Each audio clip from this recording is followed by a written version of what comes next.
اللہ الرحمن الرحیم اللہم صلی وسلم وبارک علی سیدنا و مولانا و سیدنا محمد النبی الامی وعلی آلہ و اصحابہ و اتباعہ حضرت کل معلوم اللہ و بیعظم الشمس کا و رضا نفس کا و جنت عرش کا و مصاب کلمات کا استغفر اللہ الذی لا الہ الا هو الحی القیوم و اتوب الیہ۔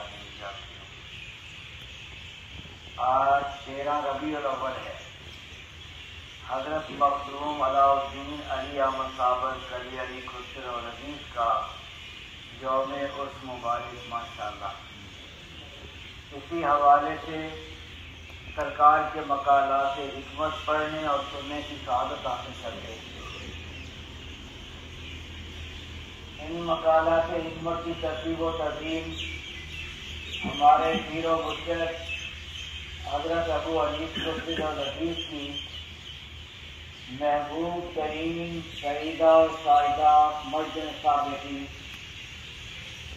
صاحبزادی انیس اختر صلی اللہ علیہ وسلم نے فرمائی، جن کے متعلق سرکار نے فرمایا سوچ کر بولو،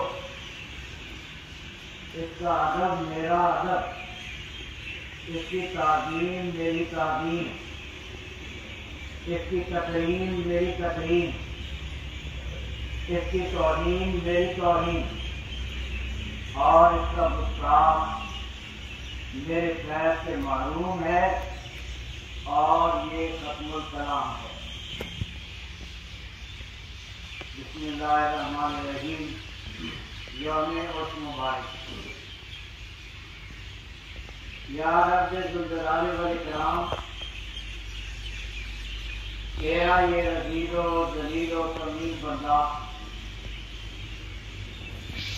ابو حنیف محمد برکت علی عقیان دل والدین الہی بخش و جنت بیوی درویش الورا حضرت بابا بندو شاہ رونق افروز نبی دریائے ستلج کی اولاد میں سے ہے، اور صاحب ولایت حکیم امیر الرسم سہارن پوری خورشید اور عزیز کا مرید العناب ہے۔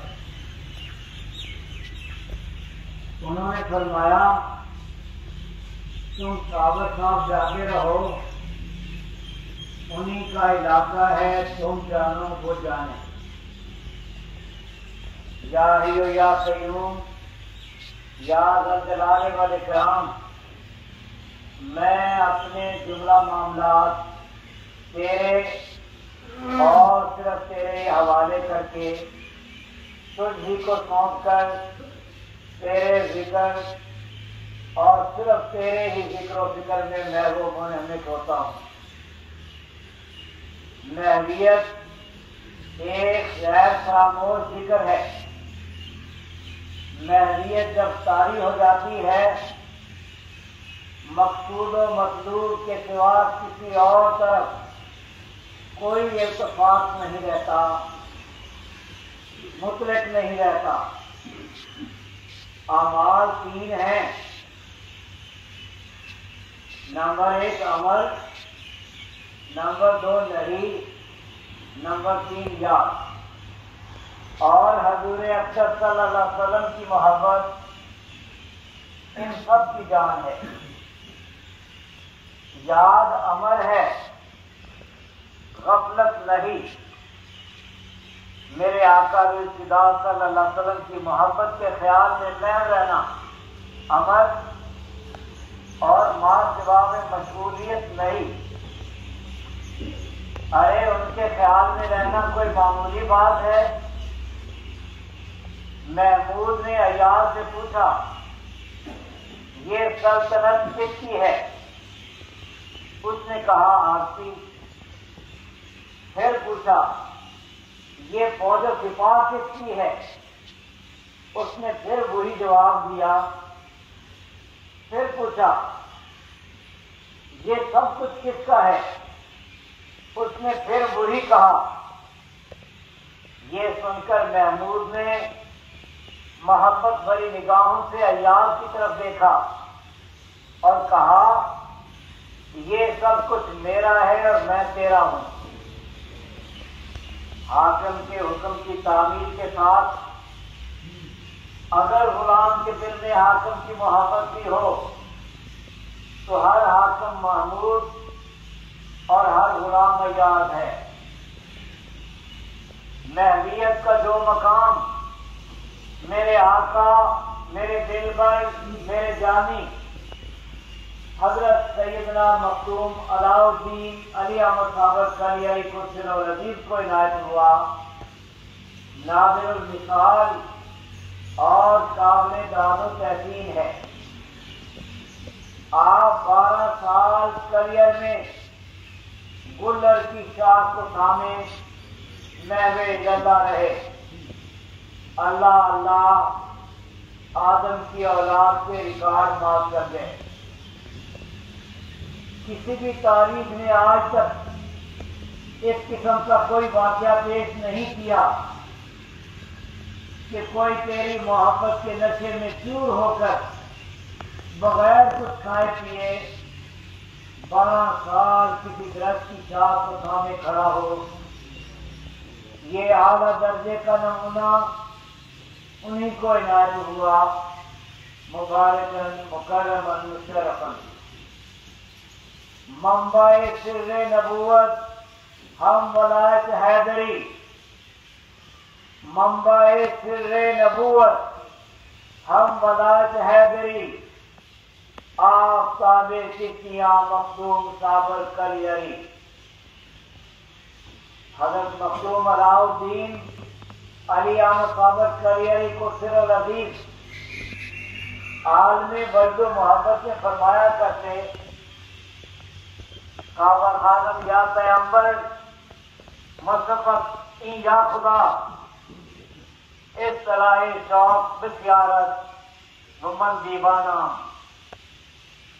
میں آپ کو کعبہ کہوں یا پیغمبر، قرآن کہوں یا خدا، میرے شوق کے خیالات تو بہت ہیں، ویسے میں ان کی محبت کا دیوانہ ہوں۔ میرے آقا رسول صلی اللہ علیہ وسلم کی امت کے باکمال مردوں نے محبت کے وہ حیران کو نمونے پیش کیے کہ جن کی کوئی بھی مثال تاریخ عالم میں نہیں ملتی۔ چشم فلک نے ان کی محویت کا وہ عالم دیکھا کہ کچھ کھڑتے رہ گئے۔ حضرت مخدوم صابر صاحب کا رنگ فخر کی تاریخ کو دنگ کر گیا۔ ماشاءاللہ خاک میں نور کی تجلیاں مچلنے لگی، ذات ذات میں محو ہوئی، بشری صفات کا خاتمہ ہوا، اور آپ نے اس محویت کے عالم میں 12 سال گلر کی شاخ کو تھامے کلیئر کی پاک سرزمین کو مرکز تجلیات بنائے رکھا۔ اور میری سرکار کے جمال و جلال کی انتہا یہ ہے کہ جب جذب و مستی میں ڈوب گئے، زبان ارادت و کیفیات کی ترجمان بن گئی۔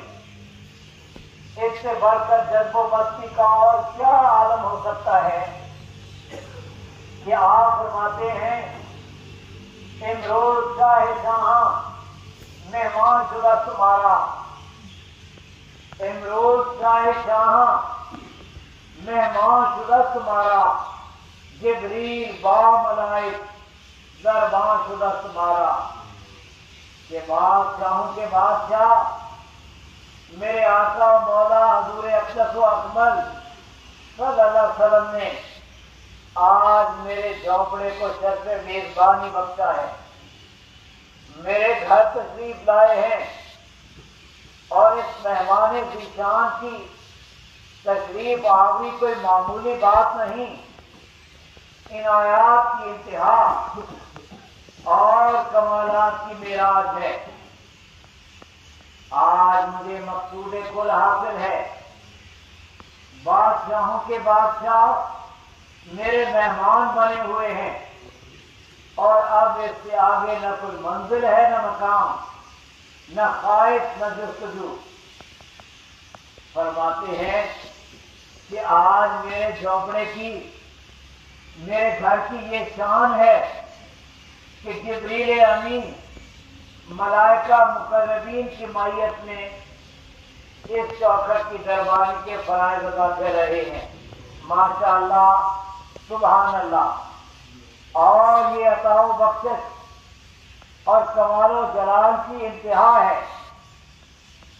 کمال کا مطلب کرامت نہیں، کرامت سے ہر شہر میں کو نوازا جا سکتا ہے، لیکن کمال ہر کسی کو مقصود نہیں۔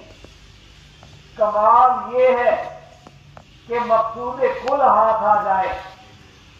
بلند ترین عطا اور اعلیٰ ترین عنایت یہ ہے کہ حضور اقدس و اکمل صلی اللہ علیہ وسلم کسی گھر کو اپنی مہمانی سے مشرف فرمائیں۔ یہی کمال کا مقصود اور یہی انتہا ہے جو میری سرکار حضرت صاحب صاحب کو عطا ہوا۔ اے او یکتا جمعہ، تیری نسبت ہم خاک نشینوں کے بڑے ہی کام آئی، ہر کسی کے کام آئی۔ دیکھنے میں تو کچھ بھی نہیں، تیرے بنائے ہوئے بہت کچھ ہے۔ تیری نسبت کے بغیر کوئی کسی کو پوچھتا تک نہیں کون میاں کہاں سے ہو۔ نہ میری ذات نہ صفات، نہ میری ذات نہ صفات، تیرے نام ہی کی بستی بسائی ہوئی ہے اور اس نام ہی کی بیل بجائی ہوئی ہے۔ طریقت میں منافقت نہیں ہوتی، ایک ہو کر اور ایک بن کر ہی کوئی کسی کا کہلاتا ہے۔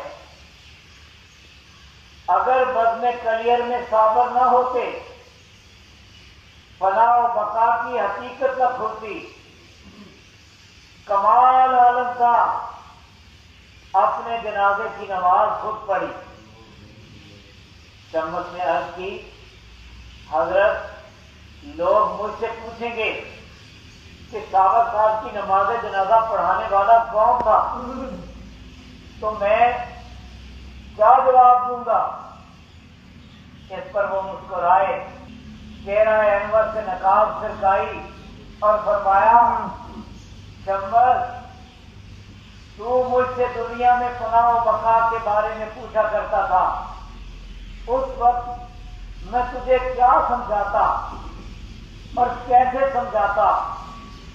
پھر میرے ابا نے اپنے جب کے اندر کی طرف اشارہ فرمایا، وہ فنا ہے یہ بقا، یہ کہہ کر میرے آقا، میرے دلبر، میرے ابا ان ظاہری نظروں سے جنگل کی وادی میں روپوش ہو گئے۔ موت مردوں کے لیے مقام بقا اور مردوں کے لیے مقام فنا ہے۔ موت کا جب بھی مردوں سے سامنا ہوا، مرد موت کی آنکھوں میں آنکھیں ڈال کر مسکرائے۔ موت تھر تھرا اٹھی، پکارنے لگی، یا اللہ، یہ وہی لوگ ہیں جن کو کسی قسم کا غم نہیں، نہ ان کو جنت کی خوشی نہ دوزخ کا ڈر۔ یہ تو تیری آرزو دید کی بے خودی کے نشے میں مست و الست ہیں۔ اللہ تعالی ہمیں مردوں کی بارگاہ میں حاضری کی توفیق بخشے، آمین۔ حاضری کسی کی بھی ہو، نظر انداز نہیں ہوتی، کچھ نہ کچھ پا کر ہی رہتی ہے، کبھی خالی نہیں لوٹتی۔ یا اللہ، اس نوجوان نے مجھے نہیں دیکھا، میری صحبت میں نہیں بیٹھا، میری لکھی ہوئی کوئی کتاب نہیں پڑھی، مجھ کو تیرا بندہ سمجھ کر میرے مرکز پہ حاضر ہوا ہے۔ میں سفارش کرتا ہوں جو مراد لے کر یہ حاضر ہوا ہے پوری فرما دے۔ یا حی یا قیوم آمین۔ اور یہ فیض ایک حاضری کا ہے، جو بھی حاضر ہے اور جو بھی حاضر ہو کسی عنایت سے محروم نہیں رہتا، کسی بھی عنایت سے کبھی محروم نہیں رہتا، نہ ہی ان کی شان کے سایہ۔ عنایت کی تقسیم عام ہوتی ہے اور حاضر ہی کو عنایت ہوتی ہے، بھاویں کوئی ہو۔ آمین۔ یا حی یا قیوم الحمدللہ حی القیوم واللہ خیر الرازقین واللہ ذو الفضل العظیم۔ بسم اللہ الرحمن الرحیم۔ اللہم صل علی سیدنا محمد وعلی آلہ وصحبہ۔ استغفر اللہ الذی لا الہ الا هو اللهم إني أسألك العفو والعافية في الدين والدنيا والآخرة. اللهم ألف بين قلوبنا واصلح ذات بيننا واهدنا سبل السلام ونجنا من الظلمات إلى النور وجنبنا الفواحش ما ظهر منها وما بطن وبارك لنا في أسمائنا